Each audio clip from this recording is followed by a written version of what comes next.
Hai nagaan isiniif haa baay'atu obboleeyyan kiyyaa baga nagataatan isiniin jechaa har'a barumsa gaarii fi isin gargaara jedhee yaadu tokko qabadhee isiniif dhufee jira jechuudha.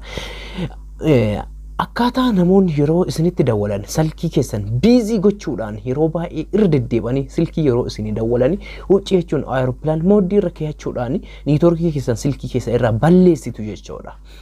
Isa gochuun isin hin barbaachisu salphamatti jechuudha. Silkiin kamiinuu silkii xixiqqaarraa kaasee haga silkii guddaa iPhone-titti hin hojjeta jechuudha.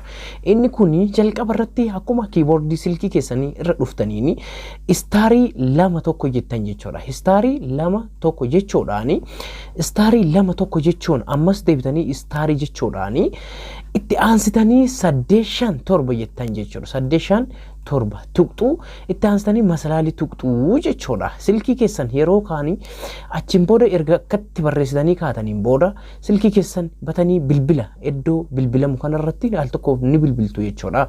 Yeroo isin bilbiltanii jettanitti yeroo isin bilbiltanii jettanii akkanatti isinii baha jechuudha. Akka garjala kanatti argaa jirtan kanatti akkanatti isinii baha jechuudha. Yeroo akkanatti isinii bahee jedhu namni kamiinuu isinii dawwalee argachuu hin danda'u. Garuu namni isinirratti yaalaa jiru yookiin namni isinii dawwalaa jiru isin miiseejiin isiniif seenaa jechuudha. Namni isinii dawwalamaa jiru yookiin isinii yaalaa jiru miiseejiin darbee isinirra seenaa jechuudha. Isa kanas deebitanii ofirraa kaasuudhaaf yookiin ofirraa kaasuudhaaf darbitanii deebitanii isa kana ofirraa kaasuuf akka namni deebee isinii dawwalu gochuudhaafis masalaalii si'a 2 walirra tuqxuu jechuudha. Masalaalii 2 tuqxuu 00 gootuu deebitanii lakkoofsa 2 tuqxuu lakkoofsa 2 tuqxanii dhumarratti masalaalii tuqxuu jechuudha. Achiin booda ni dawwaltu. Yeroo dawwaltanii jettanii hin deema jechuudha. Miiseejiin akkana jedhu deebee isinii deema. Miiseejiin kun yoo isinii deebee jedhee guutumaan guututti isinirraa kaa'amee jira. Namni isinii dawwalee isin argachuu ni danda'a jechuudha. Haala kanaanii ofirraa argachuu ni dandeettan. Akkasitti ofirraa fayyadamuu ni dandeettu isiniin jedha.